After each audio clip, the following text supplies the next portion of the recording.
Hello, youngsters. I'm Duke. And I'm rheneas. Today, me and Duke are recapping the episode of Season 2, Stories of Soda. Go Vista.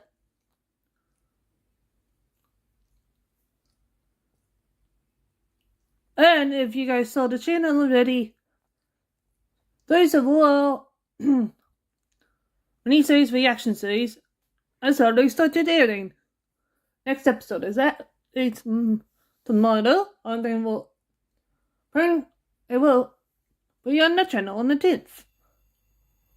That's right. And just to let you guys know, there'll be warnings on the last 4 of the episodes to prevent YouTube taking us down. And I'm gonna say this here: no one under 13 should be watching our content. Even if the stuff on YouTube has made it marked for kids on Mr. Tanzic's channel, we are a 13 and up channel. Sorry, that's the fucking way it goes.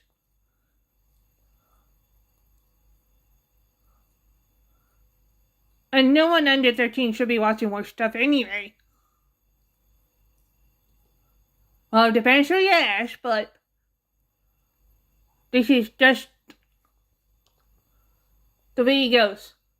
You don't want to have kids having nightmares. Exactly 7 years. If you're 13 and up, then you can handle it. If you're not, sorry, you don't watch this shit. Okay, anyway. So, the episode visitor, episode 16 overall, but the first episode of season 2. So, on August the 12th, 1938, Seattle, K. Montgomery, on the Great Western Railway visited the island of Soda. And crowds of people came to flocked to see the poster boy of the Great Western Railway. So, delay in any possibility? Mrs. Starkey used the event to force new business partnerships. And Duck, our good friend Duck,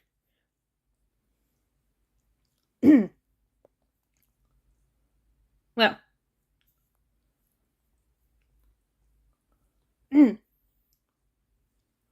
he came with Montgomery and aka Tara to the northwestern, to the island. So just then, Gordon Hayes speaks by the sheds with the express and sees the crowd of people. There's a lot of nonsense over nothing. They just didn't ignore him. So, 7 days that night, Montgomery talked to the northeasters and thanks move at everything. Montgomery then left for the mainland, and early the next morning, while Duck stayed behind. Gordon still doesn't say the same. Montgomery visiting. Until Mr. Duck explained that Montgomery is famous since he was the first ever vehicle to go 100 miles.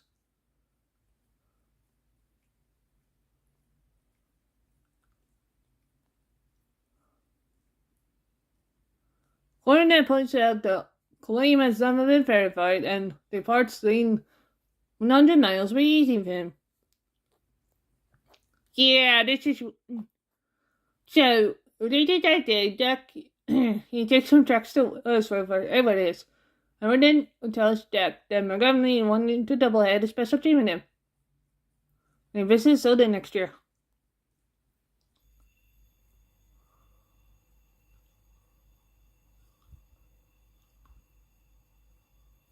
Edward also tells Duck to take no notice of Gordon, so he thinks no engine should be famous by name. Duck says that each time it's almost ready to go 100 miles if he could. But evidence shows him that Gordon wouldn't do anything to jeopardize passengers. So, 7 days. Thus then, Gordon passes by the police station on the speed limit. The bottom of the hill, a loose break from the ridge hits Gordon's thumb. Lauren decides he doesn't need to stop. So at the very that the wind is blowing, and after he catches that the wind blows off his dome. The breaker loosen the dome so the wind can pluck it off. Despite his injury, Gordon arrived up there on time. All the passengers at the station and the trucks laughed at him. Gordon soon went to the works to have his dome in place. Now when once they found initial problems that needed attending to, which was mostly wear and tear, but it would keep going out of action for the next few weeks. So Mr. started to bring in a replacement. So like effort, Thomas tells Eric outside his fireman and almost were pushed into his boiler. They hear an unfamiliar whistle in there. Great northern railway. See one electric. Lean Alice pulls up beside them. Jim. Thomas and Eric are surprised when Alice says she could fetch her own causes since we're not used to express engines doing their own something unless they had to.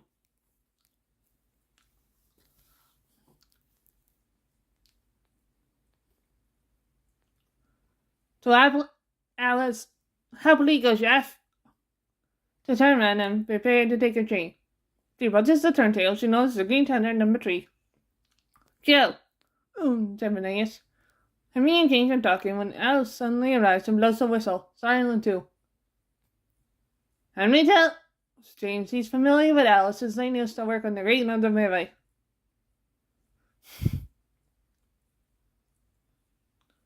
Henry also remembers that Alice always kept calling besides Blue Hills. Sure, others was a emergency replacement for Touch Express, as well as helping out with goods work, Santine, and any other job that needed to be done. She did have a cash for Dr. Payne, and said to no research joking. Well, I need a replacement to be permanent. So, said rheneas. A few days later, Mr. Starr gets a call from head office. He then goes to the cafeteria, where Percy and Toby and Alice are, and tells them that we're soon getting a visit from a railway board inspector. Alice is worried, since the story she's heard. Visits are also always followed by sackings and closures.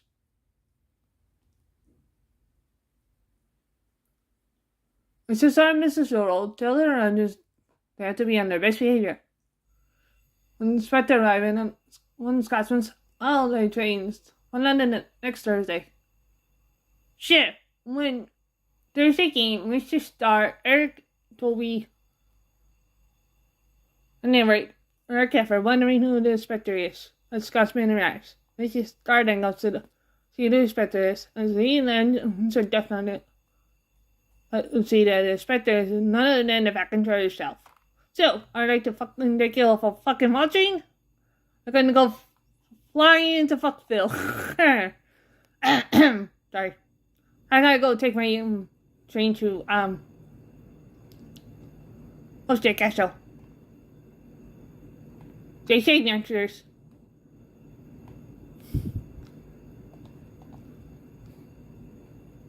Yes. Okay. Yes.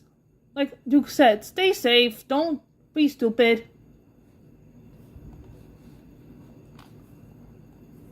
And we'll see you guys soon. Bye.